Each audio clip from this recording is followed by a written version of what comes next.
kepada seluruh jajaran manajemen Indografika Putra dan Grande Kitchen, tidak terasa bahwa 2 hari lagi kita sudah akan menuju ke tahun 2024, dan saat ini kita sudah berada di penghujung tahun 2023. Banyak hal yang sudah terjadi di tahun 2023 ini. Banyak hal yang sudah kita lakukan dan kita perjuangkan bersama.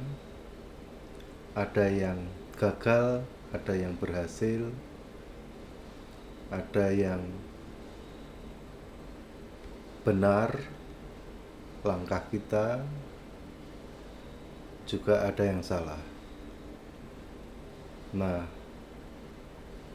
kita akan belajar dari semua kesalahan-kesalahan atau kegagalan-kegagalan yang terjadi di tahun 2023. Kita mengambil hikmatnya dan kita akan kembali memperjuangkan lebih baik lagi di tahun 2024.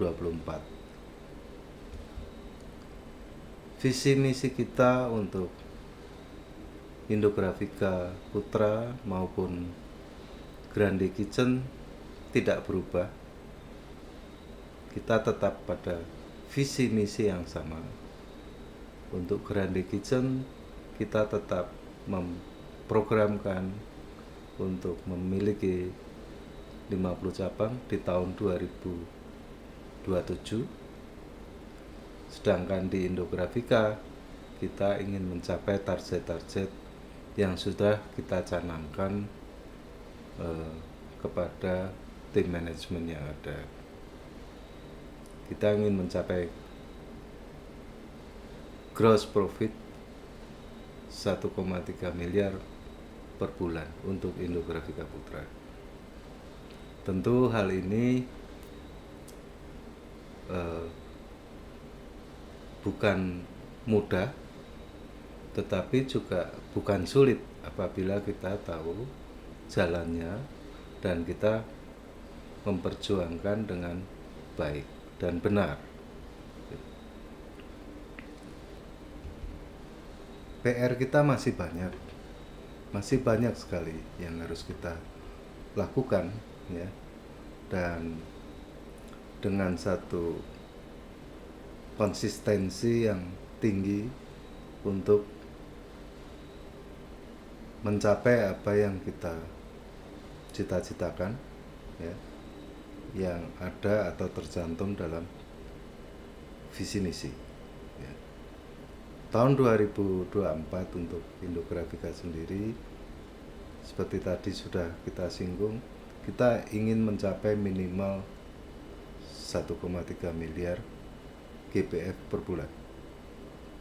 Nah, tentu ini harus di breakdown dalam satu langkah-langkah yang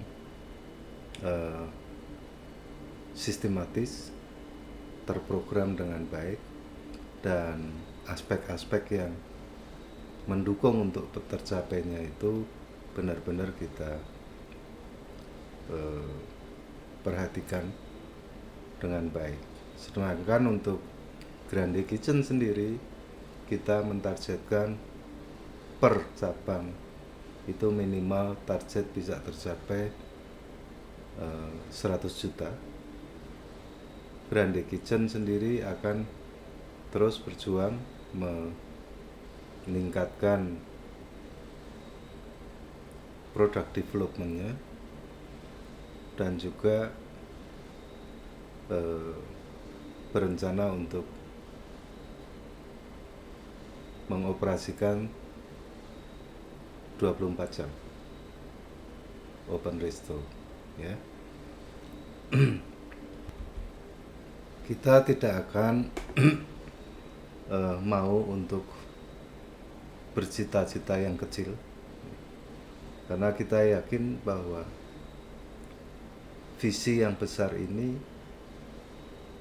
akan membuat kita semua memiliki satu motivasi yang tinggi dan membuat kita mengejar ilmu-ilmu dan pengetahuan dan wawasan yang semakin berkembang, ilmu-ilmu yang semakin tinggi, agar kita bisa merealisasi itu semuanya. Dibutuhkan satu sifat atau sikap untuk kita benar-benar mempelajari banyak hal untuk dapat mencapai semua itu. Apapun juga apa yang sudah terjadi di tahun 2023 patut kita syukuri bahwa kita masih eksis, kita masih tetap bisa berjalan meskipun jalannya naik turun, meskipun banyak kendala yang harus kita hadapi di tahun 2023, tantangan-tantangan, masalah-masalah yang harus kita pecahkan, baik itu masalah SDM, masalah marketing, masalah produksi, masalah kualitas. Tapi apapun juga kita harus mempunyai tetap rasa syukur bahwa kita tetap bisa berjalan dan perusahaan tetap bisa terus beroperasi. Tentu kita inginkan kemajuan-kemajuan yang bisa kita harapkan sangat baik dan semakin baik di waktu-waktu yang akan datang di tahun 2024. Ini menjadi keinginan kita bersama dan kita tidak main-main untuk berusaha mencapai itu semua. Jadi saya sampaikan terima kasih kepada seluruh jajaran dari atas sampai ke bawah bahwa kita telah berusaha untuk mengerjakan sesuatu dengan sebaik-baiknya. Bagi yang belum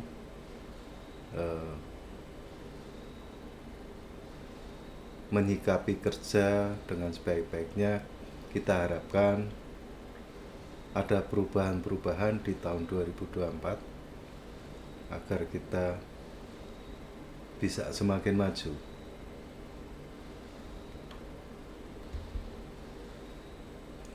Tahun 2024 sudah kelihatan di depan mata kita. Sudah tinggal 2 hari lagi.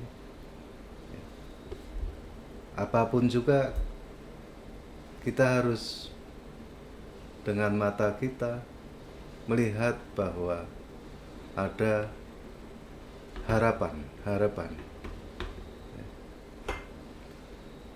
yang kita bisa raih di tahun 2024 dan yang membuat kita semangat untuk lebih berjuang lagi di tahun 2024. Nah, banyak hal yang akan kita lakukan, program-program kerja di tahun 2024. Walaupun kita tahu dan kita harus sadari bersama bahwa nomor satu bahwa kompetisi bisnis, kompetisi usaha itu semakin ketat ya, dan dinamis sekali. Jadi ada pergeseran dari sistem lama menjadi sistem baru,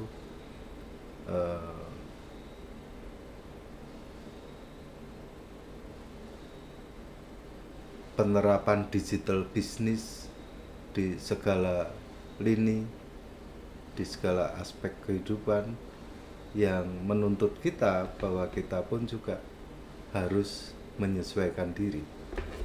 Itu perubahan yang tidak bisa kita tentang atau kita hindari, ya. Tetapi itu perubahan di mana kita harus ikut dan kita harus bisa berkembang justru dengan perubahan-perubahan sistem bisnis yang baru, yaitu digital business. Yang kedua yang akan kita lakukan adalah peningkatan sistem manajemen.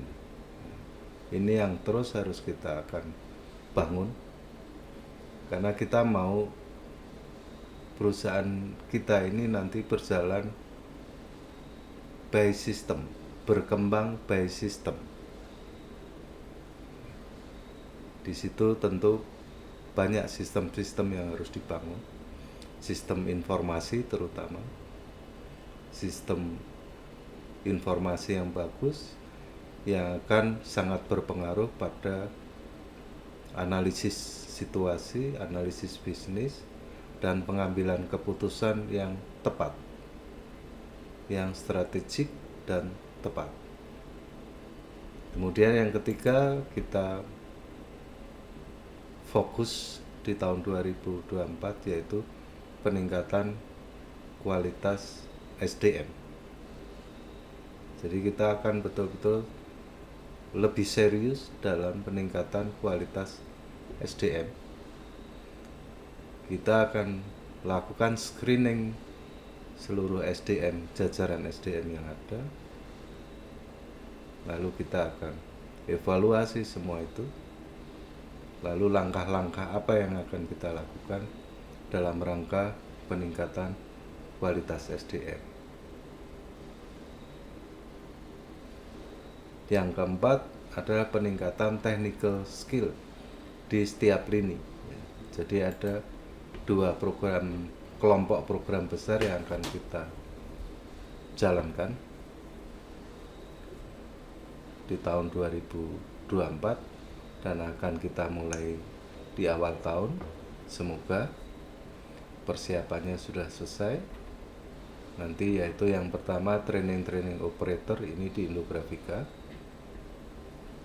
dan juga kru resto untuk Grande Kitchen. Kemudian training di manajemen Grande Kitchen maupun Indografika juga. Kemudian kita akan membentuk tim khusus untuk studi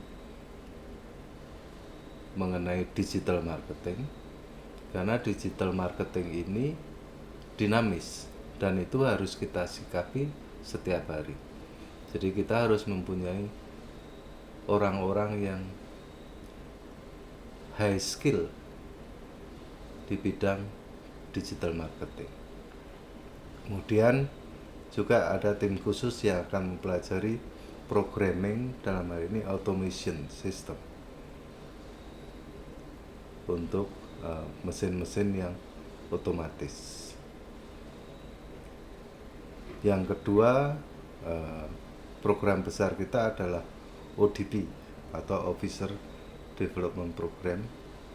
Ini adalah tim bisnis yang memang secara khusus kita lihat mempunyai potensi besar untuk nantinya bisa kita kembangkan secara maksimal di masa depan.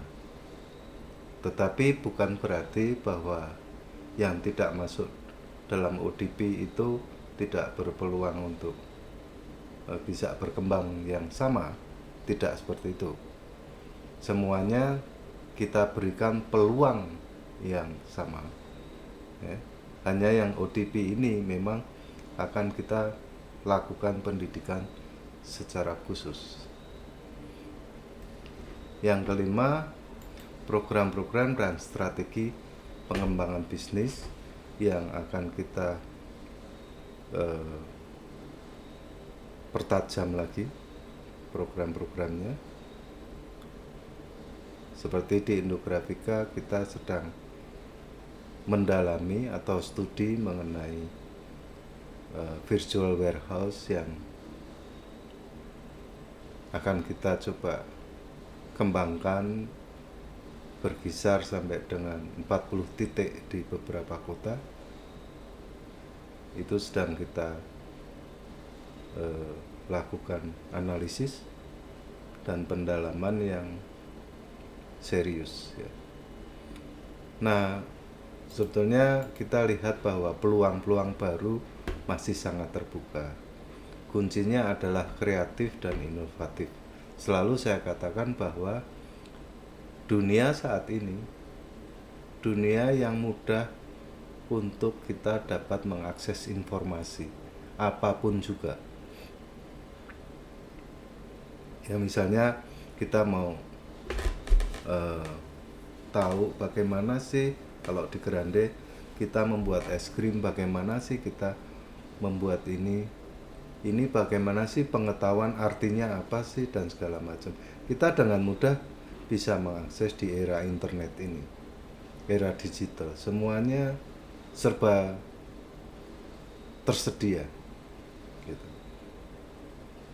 Tetapi hanya orang-orang yang kreatif dan inovatif yang dapat memanfaatkan keterbukaan informasi ini untuk menjadikan sebuah peluang-peluang yang peluang bisnis yang bagus gitu. Kita lihat bahwa sekarang ini kita mengenal adanya reseller, kita mengenal ada YouTuber, kita mengenal ada Telegram, kita mengenal ada aplikasi-aplikasi sistem informasi, ada Moka, ada Gojek, Grab, semua itu adalah sebuah kreasi dari orang-orang yang kreatif dan orang-orang yang inovatif yang dapat menangkap peluang di balik perubahan-perubahan sistem bisnis modern ini. Nah, kita harapkan kita juga bisa menjadi orang-orang yang kreatif dan inovatif.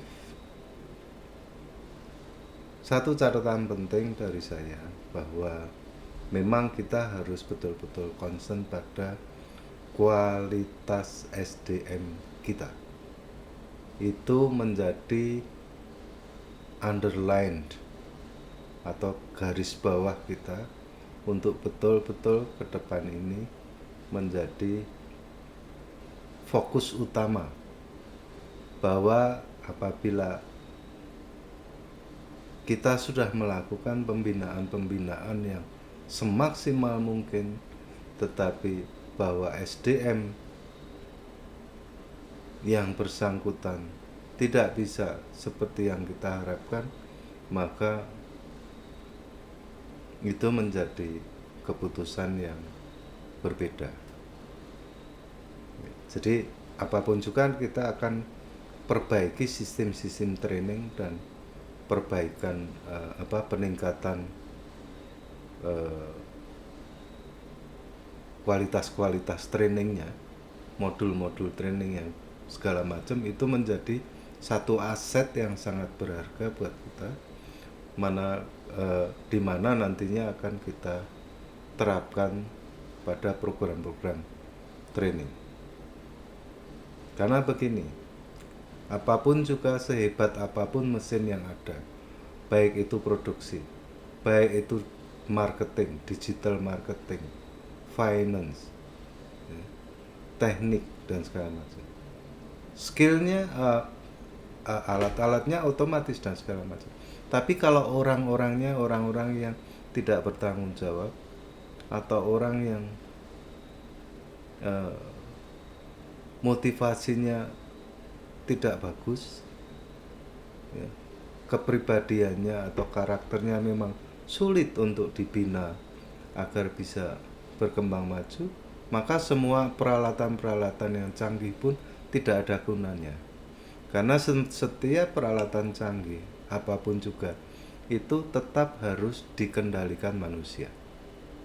Jadi manusianya memang harus sesuai seperti yang kita harapkan. Nah, ini menjadi